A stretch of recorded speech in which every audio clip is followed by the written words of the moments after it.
Welcome back to Top Streaming Shows, the ultimate destination for all things Westeros.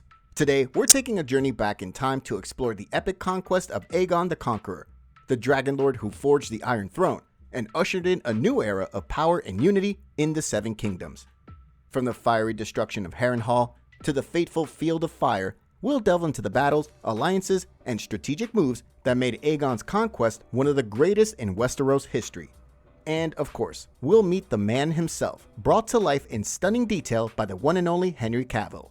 So sit back, relax, and get ready to witness the birth of House Targaryen and the legacy of Aegon the Conqueror, here on House of the Dragon. Here are the potential titles for this fantasy episode. Which do you like the best? Tell us in the comments after you've watched. Aegon the Conqueror, the Dragon Lord who forged the Iron Throne. The Rise and Fall of Aegon the Conqueror, a legacy of fire and blood. House of the Dragon, exploring the epic conquest of Aegon the Conqueror. Aegon the Conqueror and the birth of House Targaryen, a Westerosi tale. Unleashing Balerion the Black Dread, the story of Aegon the Conqueror. The Dragon Lord's triumph, Aegon's conquest of the Seven Kingdoms.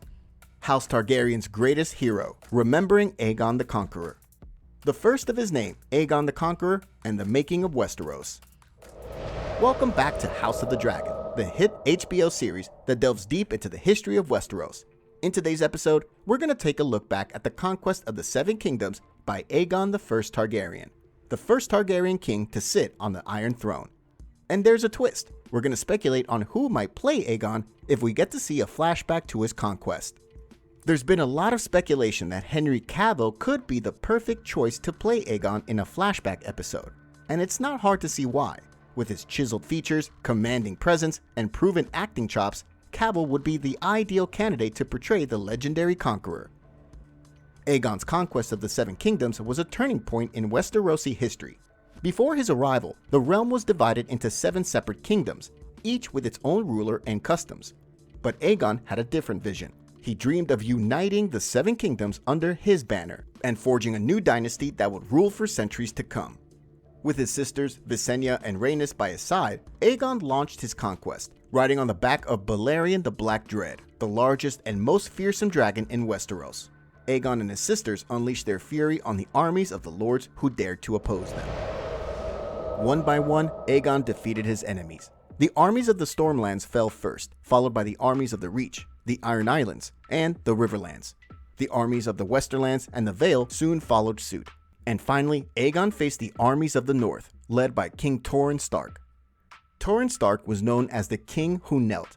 He was the last of the great kings of the North, and he knew that his armies were no match for Aegon and his dragons. So he chose to bend the knee rather than risk the lives of his men in a doomed battle.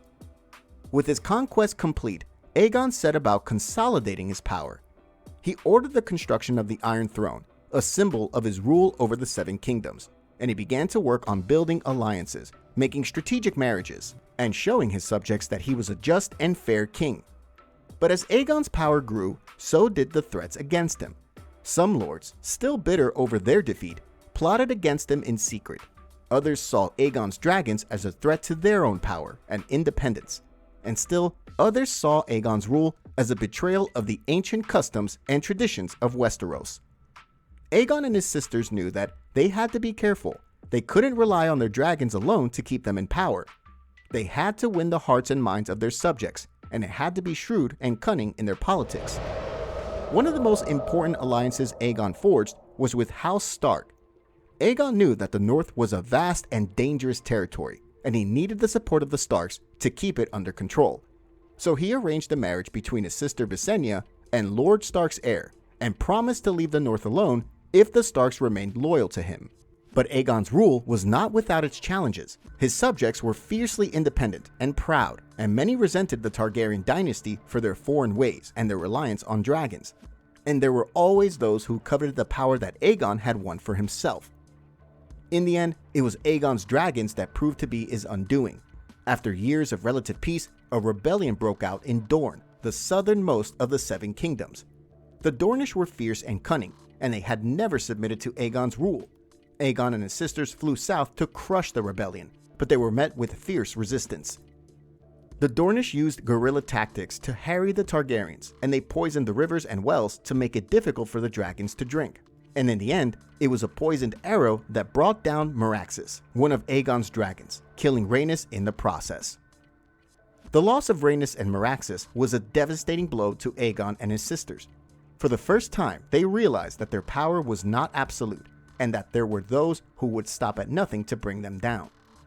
But Aegon and his sisters did not give up. They continued to rule over the Seven Kingdoms for many years, and their dynasty endured for centuries to come. And while Aegon himself may be long gone, his legacy lives on, shaping the course of Westerosi history for generations to come. Thanks for joining us today on House of the Dragon. Be sure to subscribe for more in-depth looks at the history and lore of Westeros. And don't forget to leave a comment down below with your thoughts on Aegon the Conqueror and his impact on the Seven Kingdoms. We love hearing from our viewers. As we wrap up our look at Aegon the Conqueror, it's worth considering the impact he had on the Seven Kingdoms. Aegon's conquest brought about a new era of unity and stability, but it also paved the way for centuries of conflict and strife. The Targaryen dynasty that Aegon founded would rule over Westeros for more than 300 years, but their reign was marked by war and bloodshed, and in the end, it was a rebellion that would bring their dynasty crashing down. Robert's Rebellion, which overthrew the last Targaryen king, was the culmination of centuries of simmering tensions between the ruling dynasty and the lords and ladies of Westeros, and it all began with Aegon's conquest and his decision to impose his will on a land that was not his own. But despite the turmoil and strife that followed his conquest, Aegon's legacy endures. His name is still spoken with reverence and awe, and his memory is still celebrated in song and story. And so we say farewell to Aegon the Conqueror, the first of his name, the Dragon Lord, the King of the Andals, the Rhoynar, and the First Men. May his memory live on, and may the dragons of House Targaryen continue to soar over the skies of Westeros for generations to come. Thanks for watching, and be sure to tune in next time for another exciting potential episode of House of the Dragon.